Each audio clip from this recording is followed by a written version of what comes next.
party, a Halloween party, and saying to the Supreme Court, please don't make me feed the children or the poor people in our country. Going to the Supreme Court for that means cruelty is not even comes close to the word that is needed for that kind of behavior. The worst president for children America has ever seen. I yield back.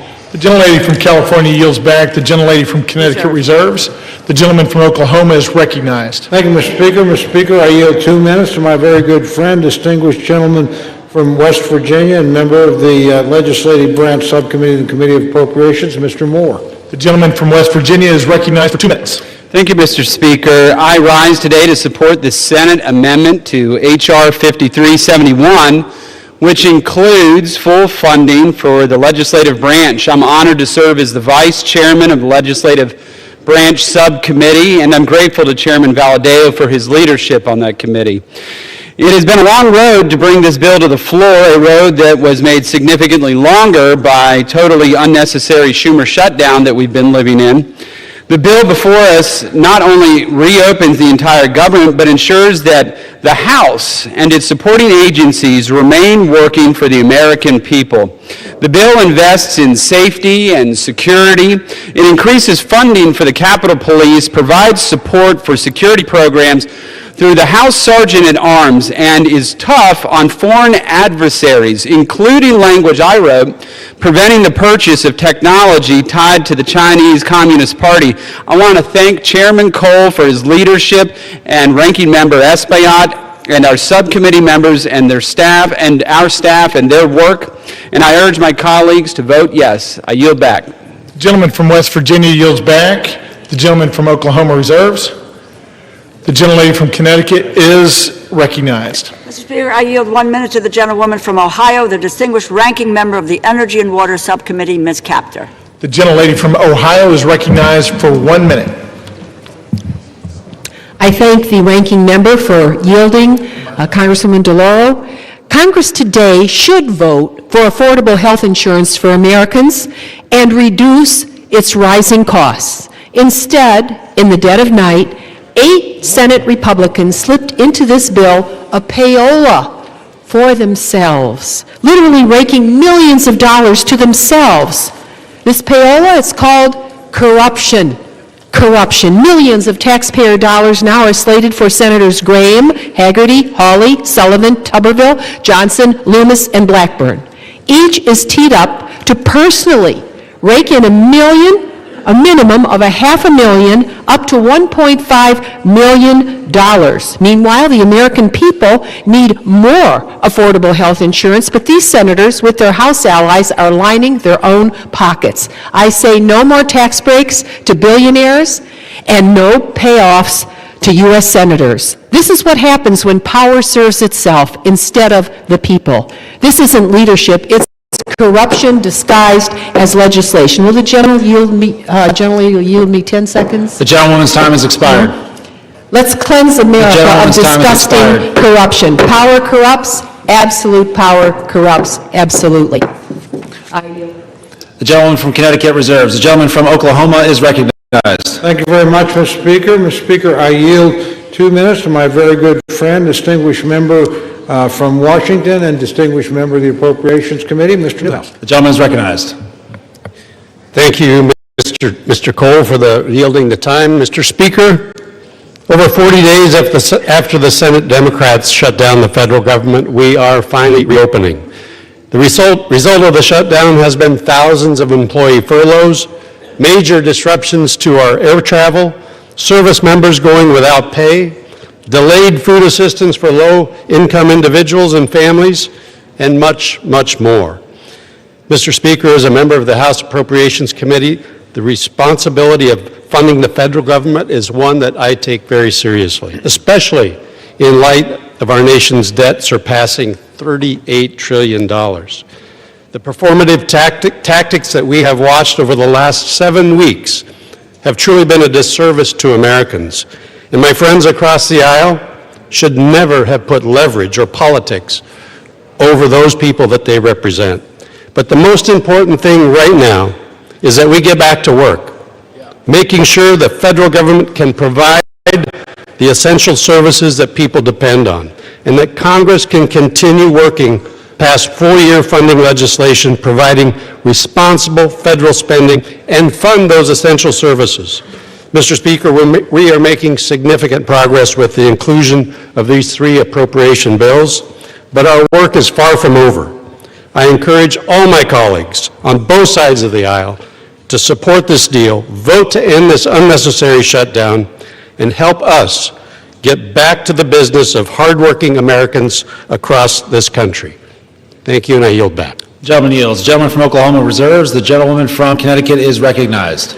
Speaker, I yield 1 minute to the gentlewoman from Minnesota, the distinguished ranking member of the Defense Subcommittee, Ms. McCollum. The gentlewoman is recognized. Mr. Speaker, Donald Trump and Republicans control the entire government. For 42 days, Republicans shut it down. Why? Because they refuse to extend tax credits to help millions of Americans afford their health care. And if that wasn't bad enough, President Trump even withheld food assistance during the shutdown. Hunger should never be used as a weapon. The CR continues the Republican health care crisis. The Speaker's already said he won't hold a vote to extend the Affordable Care Act tax credits to reduce health care costs for Americans. So now my constituents are going to have to choose between heating their homes, feeding their families, or taking their children to the doctor. It's a terrible deal for the American people. Americans deserve an open and transparent government that works for them. They deserve access to affordable health care, nutritious food for their families. And that's what Democrats are fighting for. I wish the President and the Republicans would join us in this fight and share our priorities. I yield back. The gentlewoman from Connecticut reserves. The gentleman from Oklahoma is recognized. Thank you very much, Mr. Speaker. I yield 1 minute to my very good friend, gentleman from Missouri and member of the Appropriations Committee, Mr. Alford. The gentleman is recognized. Well, thank you, Chairman Cole, for your leadership. Mr. Speaker, in the words of Yogi Berra, this seems like deja vu all over again. 59 days ago, I stood at this very lectern debating the ranking member and a friend of mine over the continuing resolution to keep our government open. On September 19th, we did our work in this body, but Senate Democrats chose to hold America hostage with the Schumer shutdown. Democrats in Congress, including the minority whip, shamefully admitted they were using the misery they inflicted on the American people as leverage to achieve their leftist wish list of demands, slowly twisting the heads of the American people in a vice. Tonight, I'm relieved to say the misery of the Schumer shutdown is on our doorstep. Mr. Speaker, this package proves that when Republicans stay united and put America first, we can govern with strength, compassion, and common sense. Tonight, Mr. Speaker, tonight we will reopen the government and liberate the Schumer hostages. And with that, I yield back. The gentleman yields. The gentleman from Oklahoma reserves. The gentlewoman from Connecticut is recognized. Mr. Speaker, I yield 1 minute to the gentlewoman from California, a member of the Appropriations Committee, Mrs. Torres. The gentlewoman is recognized. Mr. Speaker, I rise in strong opposition of this deeply flawed bill because the American people deserve better. Since Trump returned to office, Republicans have created an affordability nightmare, a mass transfer of hard-earned taxpayers' dollars to billionaires. In my district alone, more than 350,000 people are facing skyrocketing health care costs or cuts to critical services. Republicans shut down the government instead of finding bipartisan solutions to keep care affordable and took a 7-week paid hiatus, during doubling health care costs for working families, cutting off food assistance right before Thanksgiving, and letting Trump spend his holidays pardoning insurrectionists, enriching billionaires, cozying up to dictators, and building himself a new ballroom, all while taking food away from families in need. And now Senate Republicans want to reward themselves with a taxpayer-funded handout. Shameful, shameful, shameful. House Republicans should be here doing their jobs, not making life harder for working families. I urge a no vote. Members are advised to direct their comments to the chair and not to engage in personalities toward the president. The gentlewoman from Connecticut reserves. The gentleman from Oklahoma is recognized. Thank you, Mr. Speaker. Mr. Speaker, I yield 1 minute to my very good friend, distinguished gentleman from Texas and chairman of the House Budget Committee, Mr. Arrington. The gentleman is recognized. Mr. Speaker, the Democrats rejecting a clean CR, shutting the government down, creating all the havoc, the pain and suffering for our fellow Americans is so obviously disingenuous. They never vote against clean CRs. Never. For 4 years under Biden, you all didn't reject one clean CR. Chuck Schumer, in 44 years, never rejected a clean CR. So, Mr. Speaker, what's it about? They say policy. They put forward a proposal, Mr. Chairman. They said it's about health care for illegals. They repeal work requirements for able-bodied adults. That's a 80-20 issue in this country. They put forward a spending bill of $1.5 trillion. That's twice the discretionary budget. Mr. Chairman, they'd be spending more money than we've ever spent outside of COVID. That's their counter-proposal. It's not only disingenuous, it's unserious. So what's it about? It's about politics. It's about resisting and fighting and undermining Donald Trump. But here's the deal. They're not fighting and resisting Donald Trump. They're undermining the will of the American people that gave Trump the presidency. Yield the gentleman an additional 15 seconds. The gentleman is recognized. They undermined the will of the people who overwhelmingly elected President Trump and gave him the mandate of the America First agenda. So you're not resisting us. You're posturing and placating the radical left.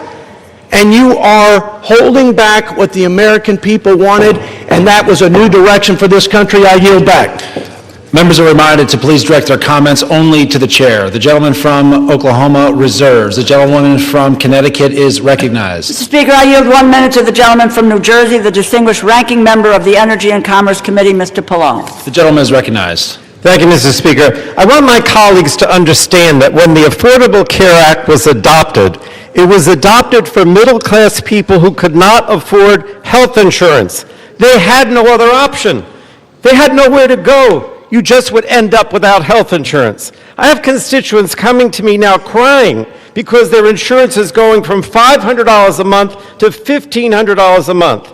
That's an increase of $1,000 a month. Who could afford that? No one in the middle class. At the end of 2024 last year, during a Democratic administration, the number of insured Americans was at a record high of about 95%. Democrats worked for that. Then Trump comes in, the Republicans in with a big ugly bill, and they make cuts to Medicaid, cuts to hospitals and nursing homes, and no funding to extend the ACA tax credits. So what's going to happen? More and more people will have no health insurance. That's the bottom line. They will not have health insurance, and the Republicans don't seem to care. But I want you to know that the Democrats care, and we'll continue to fight for you. The gentleman yields. The gentlewoman from Connecticut reserves. The gentleman from Oklahoma is recognized. Thank you, Mr. Speaker. Speaker, I yield 1 minute to the distinguished gentleman from Guam, my very good friend, Mr. Moylan. The gentleman is recognized. Thank you to my friend from Oklahoma. Mr. Speaker, Guam is home to 3,372 federal employees, more than 43,000 SNAP recipients, and over 9,000 WIC recipients, and more than 20,000 veterans, all of whom have been impacted by this shutdown. If we continue to put politics over our country, my constituents will continue to suffer. Simply put, this gets us back on track, ensures funding for those who need it is in place, and turns the lights back on. This bill ensures that families receive the assistance they need, veterans have access to care, and our island is reimbursed for the sacrifice we made to keep federal programs running during this difficult time. I urge my colleagues to support this bill and to deliver for American people. The time for deliberation is when the government is open and people have the assistance they need. I reserve. The gentleman yields. The gentleman from Oklahoma reserves. The gentlewoman from Connecticut is recognized. Mr. Speaker, I yield 1 minute to the gentleman from Massachusetts, the distinguished ranking member of the Ways and Means Committee, Mr. Neal. The gentleman is recognized. Thank the gentlelady. Mr. Speaker, the destruction that is taking place in America's healthcare system during these 10 months is unbelievable. They've eviscerated the National Institutes of Health. They've cut back on the Centers for Disease Control, billions of dollars from Medicaid for a tax cut for the wealthy. Where do you see what's coming to America's hospitals after the next election? It's so contrived they waited until after the election to implement it. 24 million people are likely to lose health insurance if we don't implement these tax credits as suggested. The emergency room is going to be back in full force now because this is where people will go for their health care. All of this is taking place to justify a tax cut for people at the very top. And here's the real kicker. Our Republican colleagues of fiscal probity borrowed the money for the tax cuts. In 2017, it's $2.4 trillion. In the last tax bill, almost $4 trillion is borrowed for a tax cut for wealthy people. Whatever happened to the fiscal soundness that the Republican Party used to lecture everybody on? And I yield back the balance of my time. The gentleman yields. The gentlewoman from Connecticut reserves. The gentleman from Oklahoma is recognized. Thank you very much, Mr. Speaker. Mr. Speaker, I yield 1 minute to my very good friend, the distinguished gentleman from Pennsylvania, Mr. Muser. The gentleman is recognized. I thank Chairman Cole for his leadership. Mr. Speaker, if this were a library, we would have the fiction side over there and the nonfiction side over here. The only thing that's not fiction, however, is their consistent criticism of the health care system of Obamacare that they created. That's what this fight seems to be about. And that's the one end of things that is truthful. Today, Mr. Speaker, after 6 weeks of lots of pain and no gain, they're going to vote again to keep the government closed. They're going to vote again. They're whipping their votes so they would not be paying federal workers, they won't be funding essential programs like SNAP, and undo the chaos at our airports. Okay, I spent the last 43 days in my district talking with these groups, talking with SNAP, talking with Head Start, seeing their pain, realizing it, understanding it. Some of my colleagues did the same, but shockingly, they're still going to vote to keep the government closed and keep this funding from being delivered. It's time to fix the damage the Democrats have caused. With this vote tonight, Republicans will restore SNAP payments. We'll get TSA and air traffic control. Yield the gentleman an additional 15 seconds. And you know what, thank you, Chairman. And you know what, Mr. Speaker? Yesterday was Veterans Day. Veterans didn't fight for the red. They didn't fight for the blue. They fought for the red, white, and blue. Maybe tonight we can follow their example. I yield back. The gentleman yields. The gentleman from Oklahoma reserves. The gentlewoman from Connecticut is recognized. Mr. Speaker, I yield 1 minute to the gentlewoman from Washington, Ms. Del Bene. The gentlewoman is recognized. Thank you, Mr. Speaker. This bill fails to address the fundamental needs of families across our country. Americans have made it crystal clear that affordability is their #1 concern. President Trump and Republicans promised to lower costs on day one, and that's been one big broken promise. Healthcare premiums are skyrocketing because Republicans refuse to extend the ACA tax credits, causing healthcare costs to go up for everyone. Over 4 million people will be forced off their coverage next year because it's too expensive. This is on top of soaring prices for food, energy, and housing. It's unacceptable for the wealthiest nation in the world. Republicans who say they support affordable health care should be standing up for their constituents rather than following in line behind President Trump. I'm going to keep fighting for affordable health care and lower costs. The American people deserve better. I yield back. The gentlewoman yields. The gentlewoman from Connecticut reserves. The gentleman from Oklahoma is recognized. Thank you very much, Mr. Speaker. Mr. Speaker, I yield 90 seconds to my very good friend, the distinguished gentleman from Texas, Mr. Gooden. The gentleman is recognized. Thank you, Mr. Speaker. Throughout this sham and shame of a shutdown, we've heard so many lies from the Democrats. And over the last 45 days, and especially the last 45 minutes, I've heard them say this is an evil bill. Republicans don't care about the disabled. Trump is the worst president in history for children. They've said that Republicans are to blame for the fentanyl crisis. Republicans shouldn't take photos with veterans. January 6th, of course they mentioned that. Republicans are corrupt, and they've said that Republicans are starving kids. What they haven't said is the one thing that this bill does, which is open up the government. Not one Democrat is getting up here saying this bill opens the government. So let me remind them and my colleagues and the American people, this bill opens the government tonight. And the American people have Republicans to thank for ending this shutdown and opening the government. I urge a yes vote. I am proud to vote yes, and I am so disappointed in my Democratic colleagues. because for the life of me, throughout my time in the House, I've heard them talk about how wonderful it is to keep the government open and that a shutdown is so bad and can never happen. And tonight they won't even admit that this bill opens the government, and this is what we need for this country tonight. So I urge a yes vote, and I yield back.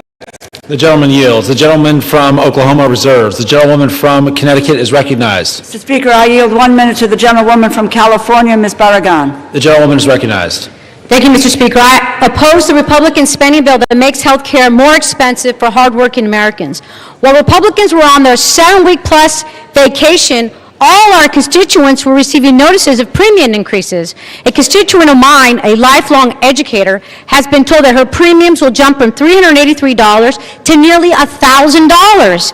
Meanwhile, Trump and Republicans can find money for a fancy ballroom. They can give tax breaks to billionaires, and they even included millions of dollars in cash payouts in this bill for 8 Republican senators. If anyone else in government gave themselves millions in taxpayer money, they would go to prison.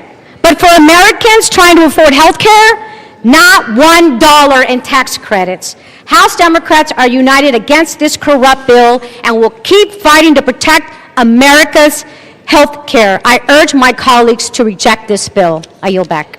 The gentleman yields. The gentleman from Connecticut reserves. The gentleman from Oklahoma is recognized. Thank you very much, Mr. Speaker. I yield myself such time as I may consume. Mr. Speaker, it's been an interesting debate.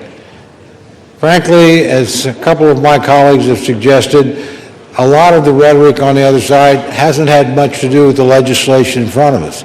My friends chose all on their own to shut the government down 43 days ago.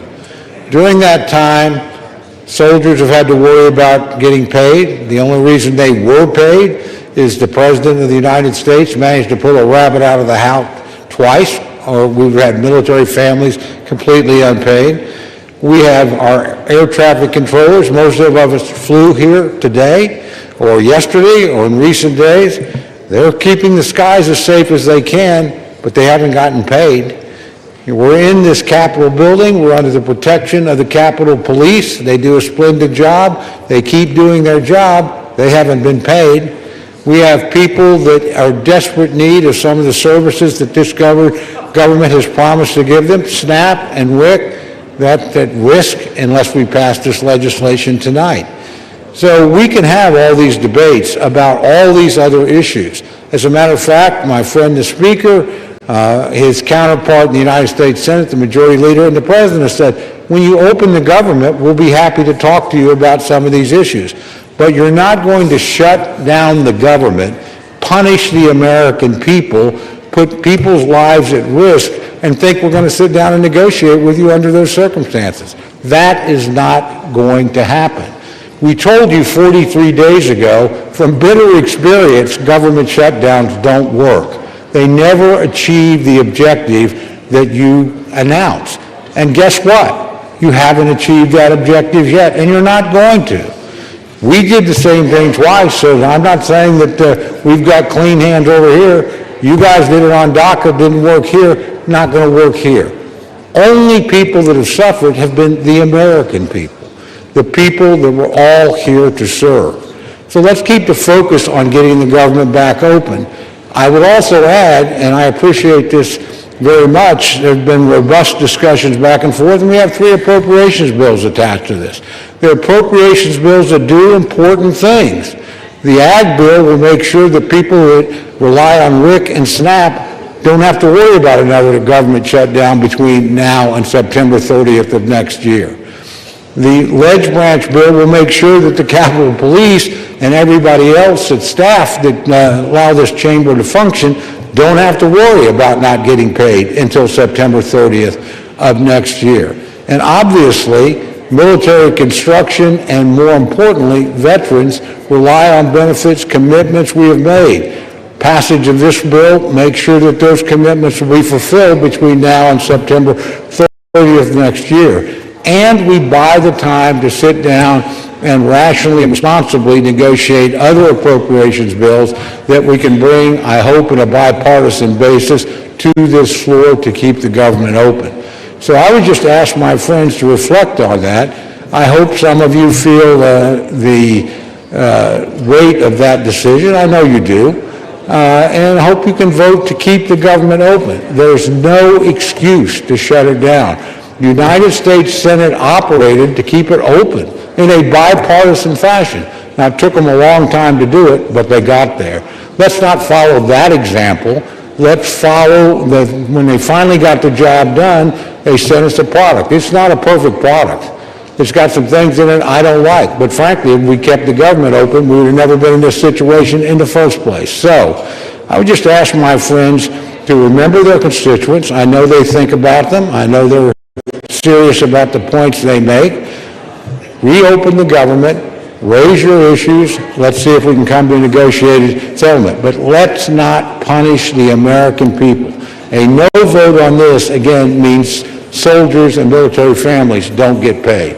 A no vote means that people in need of SNAP and WIC might not get it. A no vote means the people that allow us to come here and debate and work won't get paid either. I can go down the list of words. It's pretty simple. This is a vote about two things.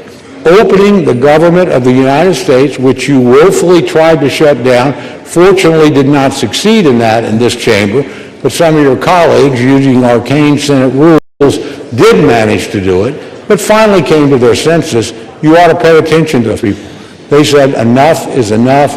Let's reopen the government. I would urge my colleagues to do that today, and I hope it's done in a bipartisan way. With that, I reserve the balance of my time, Mr. Speaker. The gentleman reserves, and members are reminded to direct their remarks only to the chair. The gentlewoman from Connecticut is recognized. Mr. Speaker, I yield 3 minutes to the gentlewoman from Massachusetts, the distinguished Democratic whip, Ms. Clark. The gentlewoman is recognized. Thank you. Donald Trump said the cost of living crisis is fake news, a con job by the Democrats. Mr. Speaker, 60% of Americans can't afford a basic quality of life. 45% have had to skip a doctor's appointment or a prescription because they can't afford it. 41% are living with medical debt. The American people are simply not making it. Not only is that crisis real, it is a crisis that Republicans promised to solve. Voters believe them. And now, after a 54-day hiatus, what are Republicans doing? They're voting to raise the cost of living. They're voting to make it even harder to get by. Not by some marginal amount. They are doubling, tripling, and quadrupling monthly premiums. And what's the defense? They are looking people in the eye and flat out gaslighting them. Costs aren't up, costs are down. Trump says, I don't want to hear about the affordability. Well, get used to hearing about it. You're going to hear about it a lot because people are feeling it every single day. People can't make rent. They can't afford their prescriptions. They can't afford to take their kid to a doctor. They can't find childcare, and when they find it, they can't afford that either. Grocery and utility bills are spiking. This is the crisis of our time, and it's about to get exponentially worse because the GOP's craven allegiance to billionaires over working people. The cost of living crisis is not fake news. It's not a perception issue. It is daily life for the people that we all represent. So let's do something about it. Let's reject this budget. Let's stop the health care cuts. Let's stop the premium hikes. Let's stop the hospital closures. And let's stop the billionaire giveaways. I yield back. The gentlewoman yields. The gentlewoman from Connecticut reserves. The gentleman from Oklahoma is recognized. Thank you, Mr. Speaker. I reserve. The gentleman reserves. The gentlewoman from Connecticut is recognized. Mr. Speaker, this bill fails to prevent health care costs from skyrocketing. It fails to address the crisis of affordability.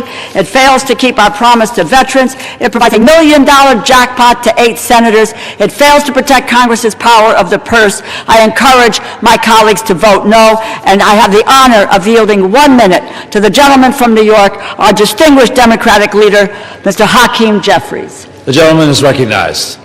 Thank you, Mr. Speaker. I thank the distinguished gentlelady, the top Democrat on the House Appropriations Committee, for yielding and for her steadfast leadership on behalf of working families, hard-working American taxpayers in the great state of Connecticut and all across America. Mr. Speaker, I rise today in strong opposition to this woefully inadequate spending bill that fails to decisively address the Republican health care crisis and fails to extend the Affordable Care Act tax credits for tens of millions of Americans. Mr. Speaker, before I say anything further, let me say to our men and women in uniform, to our active duty troops, to our hardworking federal employees, to our civil servants, to our TSA agents, to our Capitol Police, to our staff here in the House of Representatives, to our air traffic controllers, thank you for your service. Thank you for your sacrifice. Thank you for the work that you do on behalf of the American people each and every day. And it's our promise to all of you that we will continue to work hard to make sure that you are treated with the dignity and respect that you deserve. In a year in which the Trump administration has gone after hard-working federal employees relentlessly, including firing more than 200,000 federal employees prior to the start of the Trump Republican shutdown. Republicans control the House, the Senate, and the presidency. Donald Trump and Republicans made the decision to shut the government down, the longest shutdown in American history. Would rather do that than provide health care that's affordable to working class Americans, middle class Americans, and hard-working American taxpayers. All across the country, I'm certain that there are people in America asking the question, where do we go from here? House Democrats have a simple answer. We will continue to fight to lower the high cost of living. House Democrats will continue to fight to address the health care crisis that Republicans have created. And House Democrats will continue to fight to extend the Affordable Care Act tax credits for tens of millions of Americans. This fight is not over. We're just getting started. We'll fight today. We'll fight tomorrow. We'll fight this week. We'll fight next week. We'll fight this month. We'll fight next month. We'll fight until we win this battle for the American people. That's our commitment as House Democrats. There's only 2 ways that this fight will end. Only 2 ways, Mr. Speaker, that this fight will end. Either Republicans finally decide to extend the Affordable Care Act tax credits this year, or the American people will throw Republicans out of their jobs next year and end the speakership of Donald J. Trump once and for all. That's how this fight ends. Mr. Speaker, during this painful Trump Republican shutdown, what we've seen is 2 different philosophies in terms of how to govern for the American people. The Democratic Party philosophy is clear. We are ready, willing, and able to find bipartisan common ground anytime, any place, to enact spending agreements that actually make life better for the American people. But in order to do that, we need to have partners on the other side of the aisle who are actually willing to find a bipartisan path forward. But what we've seen from Republicans from the very beginning of this presidency is a my way or the highway approach. That's been the Republican philosophy. Jam your extremism down the throats of the American people. That's what we've seen from day one of this presidency. That's the reason why the government has been shut down by Republicans and Donald Trump for the longest period of time in American history. What have we seen from Donald Trump and Republicans during this shutdown? A consistent unwillingness to actually find common ground in order to make life better for the American people. Donald Trump, during this shutdown, found the time to play golf week after week after week. Donald Trump found the time to pardon serial fraudsters like George Santos and Rudolph Giuliani. Donald Trump found the time to meet with the Chinese Communist Party. Donald Trump found the time to destroy the East Wing of the White House. Donald Trump found the time to extort $230 million from the Department of Justice so he could line his pockets. Donald Trump found the time to bail out Argentina with $40 billion. Donald Trump found the time to rip away SNAP benefits from 42 million Americans. Mr. Speaker, these extremists are not like us. They're not like us. They have zero interest in fighting hard to make life better for the American people. Their philosophy, my way or the highway, our response, get lost. We're going to continue to fight hard on behalf of the American people. In the midst of a health care crisis and a cost of living crisis that is very real, despite what Donald Trump, the leader of the Republican Party, has to say, he claims there is no affordability crisis in the United States of America. But why would anyone believe anything that Donald Trump or Republicans have to say on this issue? Because throughout 2024, before the election, Republicans in the House and in the Senate and Donald Trump on the campaign trail spent all of their time saying that costs were going to go down on day one. But costs haven't gone down. Republicans haven't done a damn thing to lower the high cost of living. Costs haven't gone down in this country. Costs have gone up. Inflation is on the way up. Housing costs out of control. Grocery costs out of control. Electricity bills out of control. Healthcare costs skyrocketing out of control. And in the midst of this affordability crisis, seeing this, Democrats said, we've got to fight to make sure that we extend the Affordable Care Act tax credits so that tens of millions of people, working class folks, middle class folks, people in rural America, working class America, small town America, the heartland of America, black and brown communities all throughout America, don't experience premium increases that in some cases will go up by $1,000 or $2,000 per year. In many cases, month after month after month, $1,000 or $2,000 per month, tens of thousands of dollars per year. Unacceptable in this country, the wealthiest country in the history of the world. And this is in the midst of a Republican health care crisis. Republicans enacted the largest cut to Medicaid in American history, ripped health insurance away from 14 million Americans. As a result of Republican policies, hospitals, nursing homes, and community-based health centers are closing all across America, including in rural parts of this great country of ours. And now, because of Republican refusal to extend the Affordable Care Act tax credits, tens of millions of Americans are at risk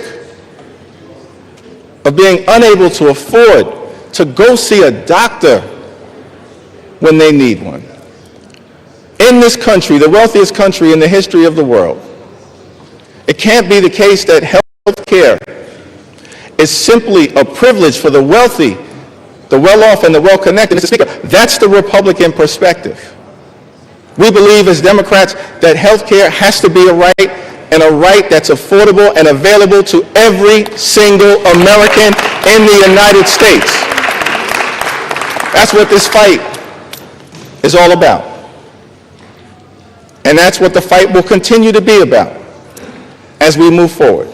Many of my Republican colleagues have suggested that they want to deal with the health care affordability issue that they want to address the Republican health care crisis that's devastating people all across this country.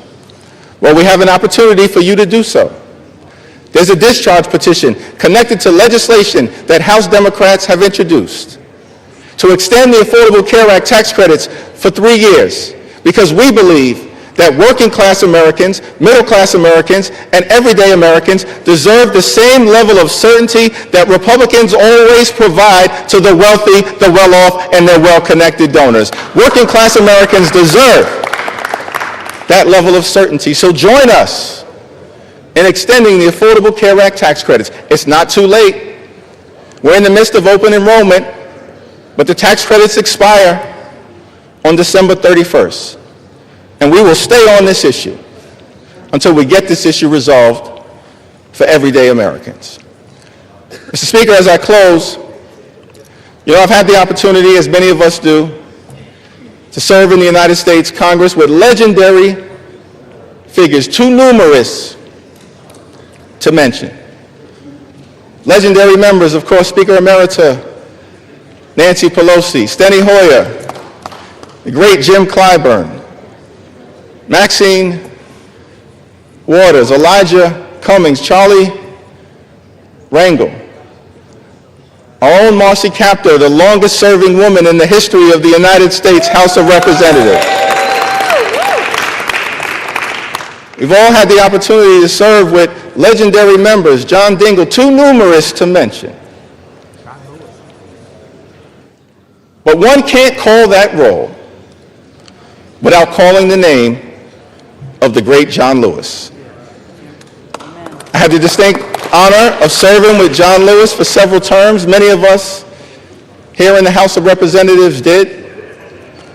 I'll never forget, on my first day in the Congress, I had the opportunity to meet John Lewis for the first time in person.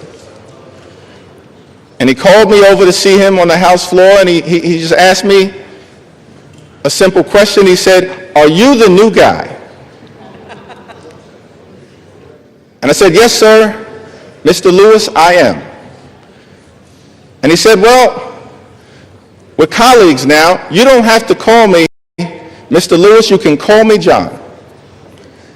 I said, "Yes, sir, Mr. Lewis, I understand." And then he said to me, "You're from Brooklyn, right?" Now, Mr. Speaker, I got to be honest, I was tempted to say, Brooklyn is always in the house. But instead, since my mother raised me with some sense, Lenita Jeffries, I said, "Yes, sir, I'm from Brooklyn." And then he said something to me that I've never forgotten. He said, "Well, I hear some positive things about you from your predecessor, but Washington, D.C., young man, can be a rough place. So I don't want you to get into any trouble unless it's good trouble."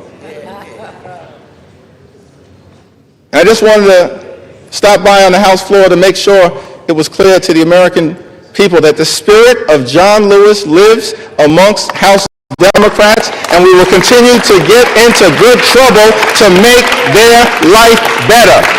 That's our commitment to every single American all across this country from this day and for every day moving forward. And it was John Lewis who said to us that ours is not the struggle of one day, 1 week, or 1 year.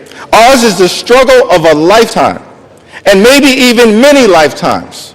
And each one of us in every generation must do our part.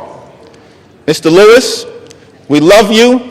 We were blessed by our opportunity to serve with you, and House Democrats are here to do our part. We're in this fight until we win this fight for the American people. I yield back.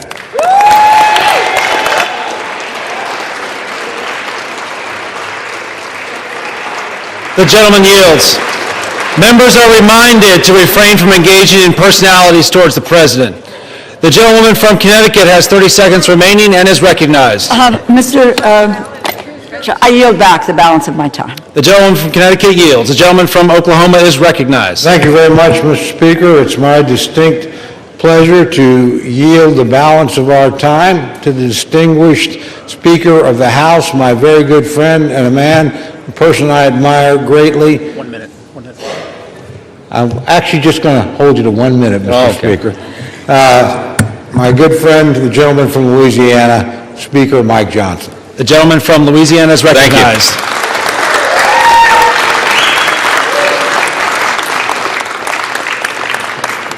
I want to thank my friend Chairman Cole. Has done an extraordinary job in this process. And Mr. Speaker, we all know why we're here.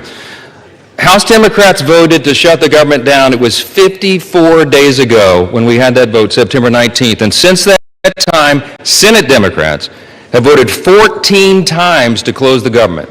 Republicans voted a collective 15 times to open the government for the people, and the Democrats voted that many times to close it. And then they admitted, many of them, and we could name them here, but I'm not going to take the time, they admitted that they were using the American people as leverage in this political game. They knew that it would cause pain, and they did it anyway.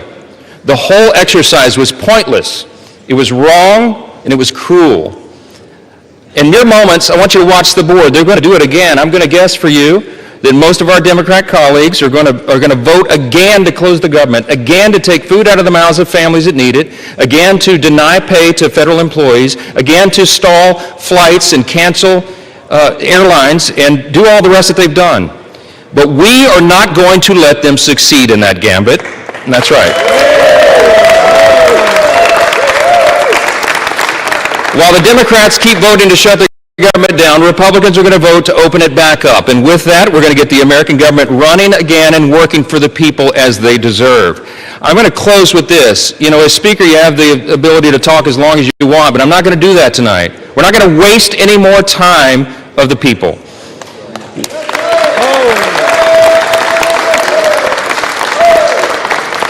I'm just going to say this. I think that everybody needs to remember this one simple thing. From the very beginning of this whole ordeal, on the Republican side, we operated in good faith. We offered a clean, nonpartisan CR.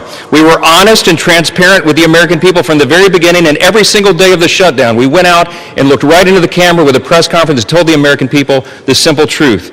We have done for the people what has been right and just and truthful. And in the end, that is what God honors always. Don't forget it. We need to get this government open as soon as possible, and I'm going to yield back the remainder of my time so we can do that. The American people demand it and deserve it. My friends, let's get this done.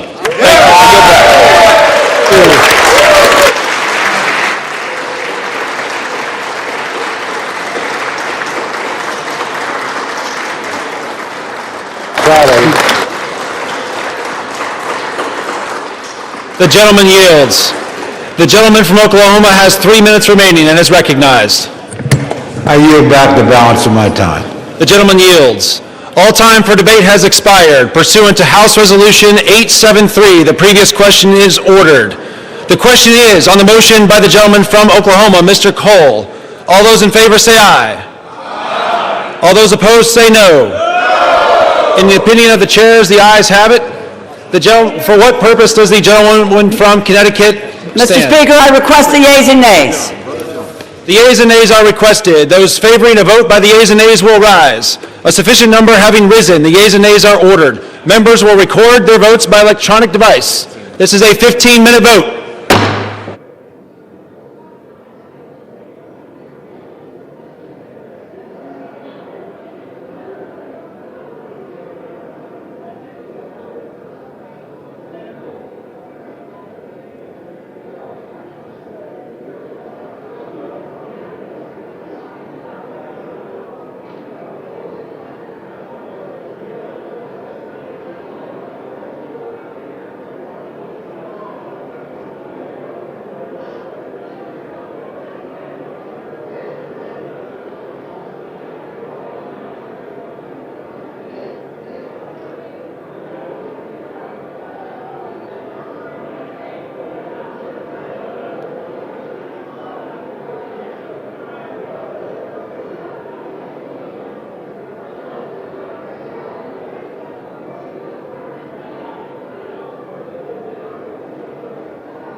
On this vote, the yeas are 222, the nays are 209. The bill is passed. The motion is adopted.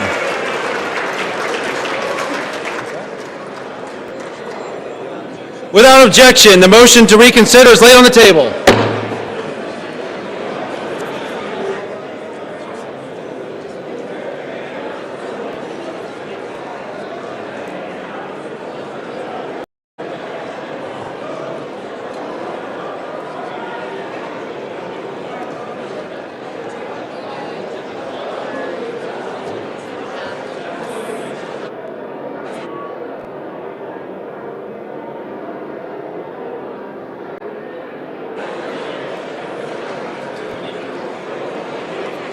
Don't you get the House in order? The chair lays before the House a communication. The Honorable the Speaker, House of Representatives, sir. I respectfully request to be relieved from assignments to the House Armed Services Committee and the House Select Committee on competition between the United States and the Chinese Communist Party, effective immediately. It has been an honor and a privilege to serve on these committees on behalf of my constituents and the American people. Signed sincerely, Mikey Sherrill, Member of Congress. Without objection, the resignation is accepted.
The House will be in order. Yeah. Shh. The House will be in order. For what purpose does the gentleman from Kentucky seek recognition? Mr. Speaker, I offer a privileged resolution and ask for its immediate consideration. The clerk will report the resolution. House Resolution 874. Resolved, that the House has heard with profound sorrow of the death of the Honorable Richard B. Cheney, a former Vice President of the United States of America. Resolved, that the clerk communicate these resolutions to the Senate and transmit a copy thereof to the family of the deceased. Resolved, that when the House adjourns today, it adjourn as a further mark of respect to the memory of the deceased. Without objection, the resolution is agreed to and the motion to reconsider is laid on the table.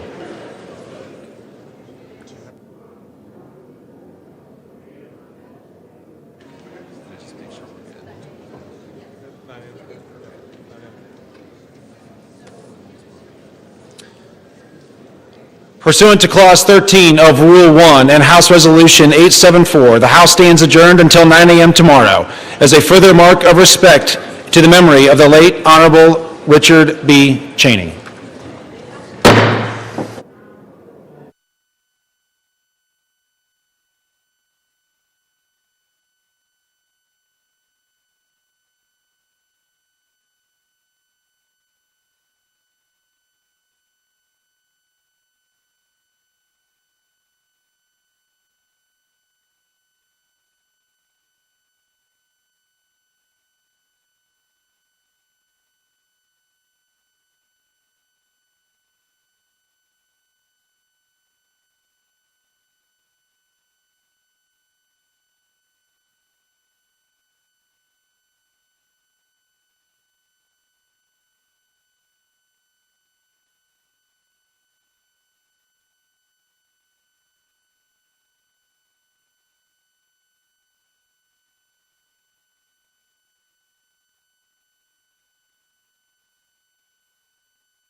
Food pantries in my state and across the nation were overwhelmed when President Trump stopped SNAP food payments to 42 million Americans, 1/3 of whom were children.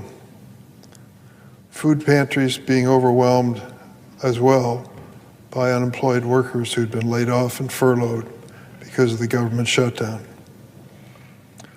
So a group of senators sat down to try to find a bipartisan resolution.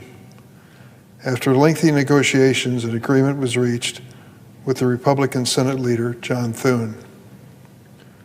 We will agree to open the government until January 30th, 2026. During that time, we will pass 3 bipartisan appropriation bills that will fully fund SNAP, WIC, and all the veterans programs, and finish our work on the remaining spending bills for this fiscal year. The agreement would also reverse the Trump administration's mass firings during the shutdown and prevent future ones through January 30th. We credit Senator Kaine of Virginia for this provision. Leader Thune has also promised the Democrats an opportunity before mid-December to present a Democratic bill on the floor with proposals to change the law and protect American families from dramatic health care premium increases. It is my fervent hope that this ends up being a bipartisan effort. It would be such an achievement of the Senate to finally return to that status. I've served in the Senate for 29 years, and I've never seen that kind of offer from a Senate majority. During the historic roll call last night, I walked across the aisle and met with Senator John Thune, the Republican leader. I told him that I was counting on him to keep his word on this agreement. He assured me he would. The fate of this effort depends on both the Senate and the House of Representatives. After a 7-week absence, the Speaker Johnson needs to call his members back and join us in the hard work that lies ahead. Many of my friends are unhappy. They think we should have kept our government closed indefinitely to protest the policies of the Trump administration. I share their opinions of this administration, but cannot accept a strategy which wages political battle at the expense of my neighbor's paycheck or the food for his children. Mr. President, I yield the floor. Mr. President, Senator quorum call? No. Mr. President, I understand that there is a bill at the desk that's due for a second reading. The clerk will read the title of the bill for the second time. S3168, a bill to appropriate funds for pay and allowances of federal employees and so forth and for other purposes. Mr. President, in order to place the bill on the calendar under the provisions of Rule 14, I would object to further proceeding. The objection is heard. The bill will be placed on the calendar. Mr. President, I'm glad to be able to say that 8 Democrats joined Republicans last night to take the first step to reopen the government. And in the very near future, we will be voting on a final package, a clean continuing resolution until January the 30th, and 3 bipartisan full-year appropriations bills. These bills are the military, construction, VA, agriculture, and legislative branch appropriations, 3 of the 12 bills that Congress needs to pass on an annual basis. And what that means, Mr. President, is that year-long funding for SNAP, for WIC, for veterans, for essential farm programs, and for a number of other critical priorities will be met. Mr. President, I said that we will be voting on the final package in the very near future, and I'm hoping that will be hours and not days. We're on the 41st day of this shutdown. Nutrition benefits are in jeopardy. Air travel is an extremely precarious situation. Our staffs and many, many other government workers have been working for nearly 6 weeks without pay. I could spend an hour talking about all the problems we've seen, which have snowballed the longer this shutdown has gone on. But all of us, Democrat and Republican, who voted for last night's bill are well aware of the facts. And I'm grateful that the end is in sight. But I would encourage every member of this body, Democrat or Republican, pro-bill or anti-bill, not to stand in the way of our being able to deliver the coming relief quickly. The American people have suffered for long enough. Let's not pointlessly drag this bill out. Let's get it done, get it over to the House so that we can get this government open. Mr. President, as I have emphasized since being elected Majority Leader last November, I remain deeply committed to advancing full-year appropriations bills through regular order. And we've drafted this continuing resolution to extend to January 30th specifically to give us more time to get this bipartisan work done. I look forward to taking up additional appropriations bills on the floor in the near future. Mr. President, after 41 days, I'm grateful to be able to say that we are close to getting the government reopened. And again, I ask all of my colleagues on both sides of the aisle, of both parties, to make it possible for us to quickly pass this bill. Mr. President, I yield the floor. I suggest the absence of a quorum. The clerk will call the roll. Ms. Alsop-Brooks. Services and programs are operational. In the simplest terms, we're putting the government back to work for our people. The bill is fundamentally the same responsible approach House Republicans offered on September 19th, but with an important addition: 3 full-year appropriations bills for FY26. These bipartisan, bicameral full-year appropriations bills cover the Military, Construction, and Veterans Affairs, Legislative Branch, and Agriculture, Rural Development, and Food and Drug Administration divisions. Once passed, we will have full-year funding in place for many of our most crucial programs. Military construction needs will be met for a full year, as will medical programs for our nation's veterans.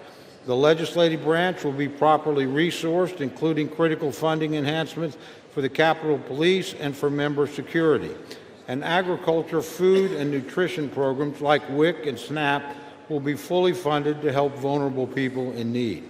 Importantly, this legislation delivers member-driven community project funding in both the military construction and agricultural division, which will direct resources back into the hands of the communities we represent. This was a top priority for the Appropriations Committee, and we achieved it while holding overall spending levels in check. It's responsible appropriations progress like this that causes me to reflect on an important message to our friends in the Democratic leadership.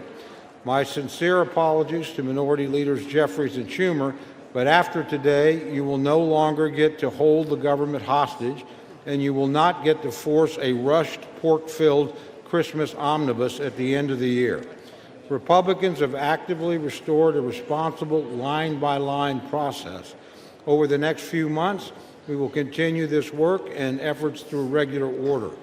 This Article I advancement is an accomplishment that every member of this chamber can be proud of, regardless of party.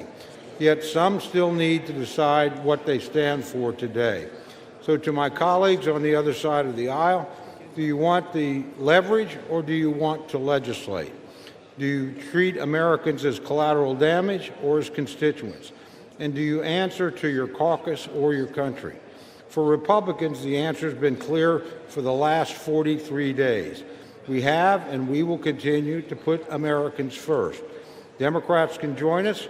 They have an opportunity to make the responsible choice to reopen our government and pass 3 official full-year appropriations bills.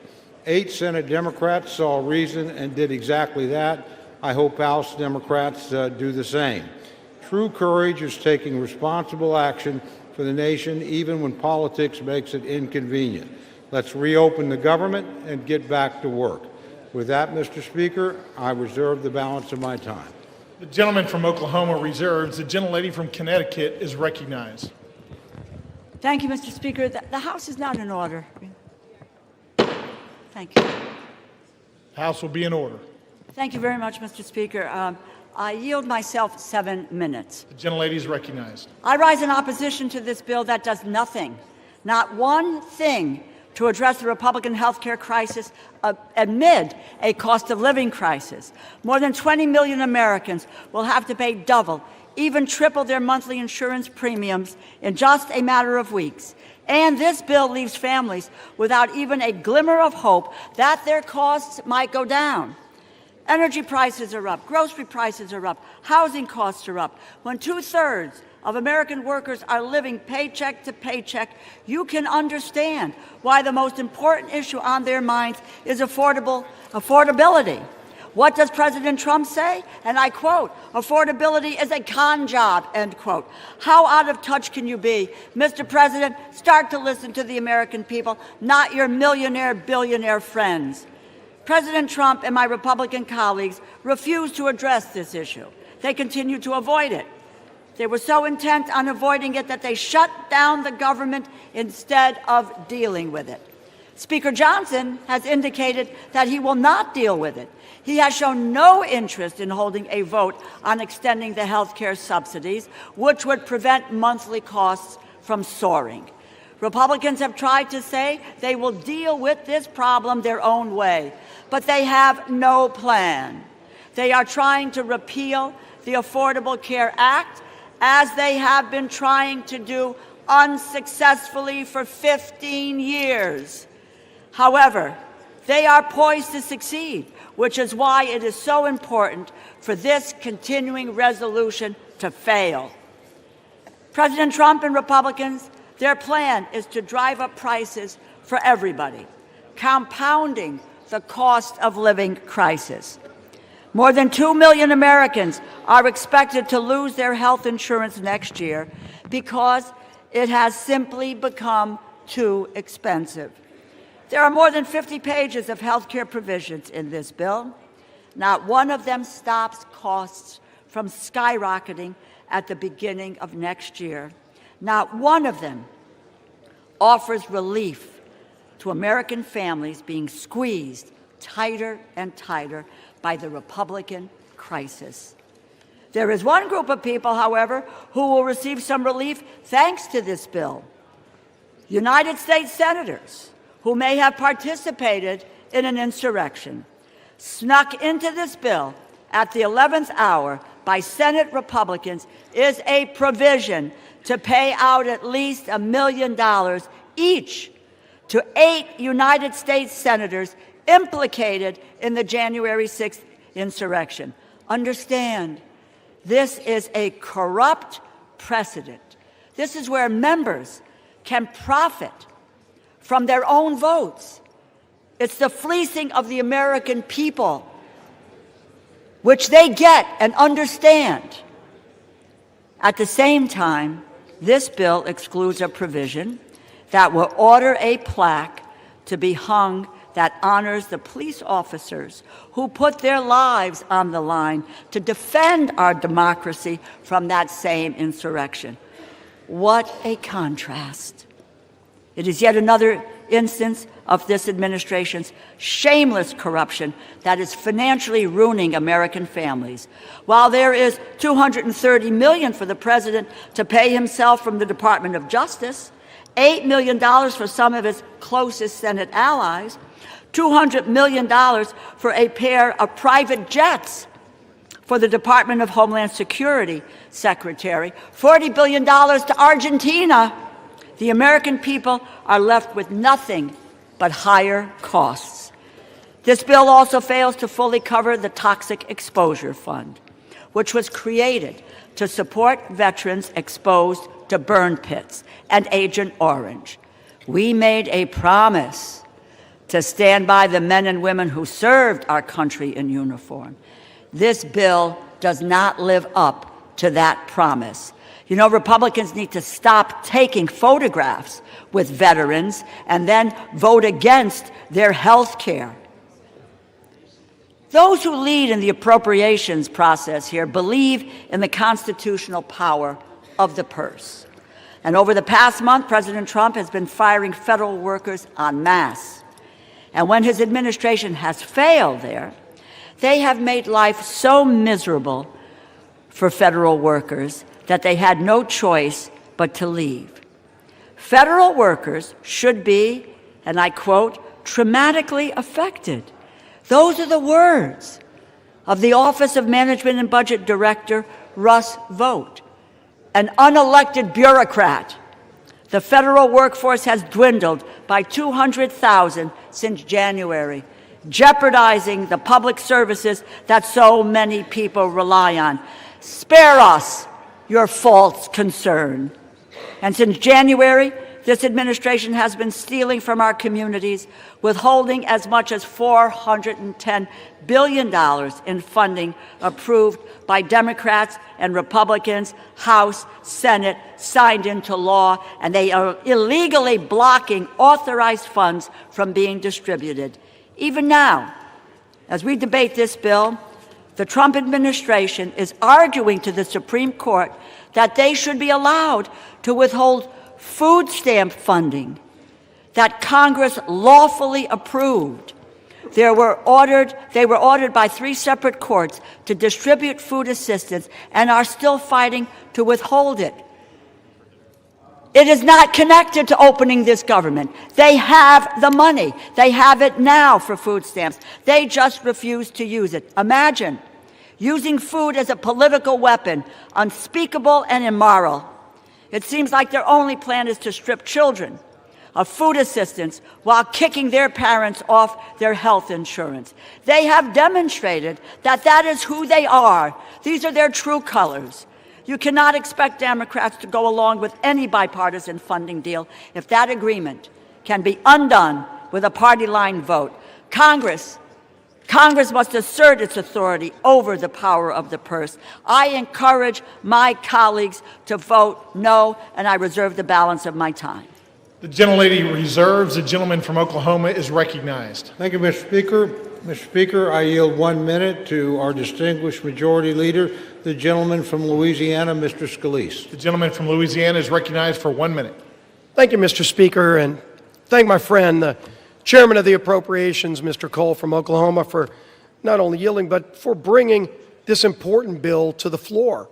Our appropriators worked tirelessly to negotiate a multi-bill package that is part of this bill to reopen the government. And we never should have been here, Mr. Speaker.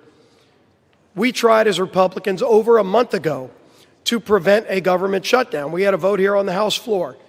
99% of Republicans voted to keep the government open, and 99% of Democrats voted to shut it down. And then that bill went over to the Senate, and we watched for 42 days, where time and time again, Democrats, just to appease their most radical base, continued to vote in unison to shut the government down. And during that shutdown, we saw millions of families experience pain, Mr. Speaker, pain and suffering that Democrats themselves acknowledged that they imposed on the American people. But they said over and over again, we have quote after quote from Democrats during the shutdown, that they needed to impose the suffering to get leverage, Mr. Speaker, to use the American people as pawns to get leverage. For what? For what? They ultimately filed an alternative bill, $1.5 trillion mad spending spree that included things like $200 billion of taxpayer funding for illegals to get taxpayer benefits, while they gutted the $50 billion rural health care fund that we put in place in the Working Families Tax Cut. So, Mr. Speaker, anybody who comes up here and says they care about health care, they were also advocating to gut the $50 billion rural health care fund to provide $200 billion in taxpayer-funded health care benefits for illegals. It's insanity. And if you really want to look at where this all began, as some on the other side, Democrats, want to talk about a health care crisis, the health care law of the land is what many refer to as Obamacare. But let's remember the original name that Democrats gave that bill when they created it. They called it the Affordable Care Act. The Affordable Care Act. Only Democrats voted for it. Republicans knew it was going to be anything but affordable. It was going to interfere with the doctor-patient relationship, and unfortunately it's done that. But if you want to talk about affordable, and maybe the only other bill that's more laughable in its name is the Inflation Reduction Act. Yeah, that's another product brought to you by Democrat-only votes. The Inflation Reduction Act, which ushered in the inflation under Joe Biden that we're still trying to shake today. But the Affordable Care Act, Mr. Speaker, since it started, Americans have seen over 80% increases in their health care costs because of a Democrat-created bill that they want to now blame on Republicans. I understand why they would want to try to now pawn that off on somebody else. But then if you look over time, during COVID, they created a temporary relief fund, not to individuals, Mr. Speaker, but to insurance companies. Democrats created a temporary, they called it temporary in the law, temporary COVID relief tax credit to insurance companies to bail out big insurance companies who are seeing record profits, and that's now what they want Republicans to renew. A insurance company bailout that Democrats created to be temporary.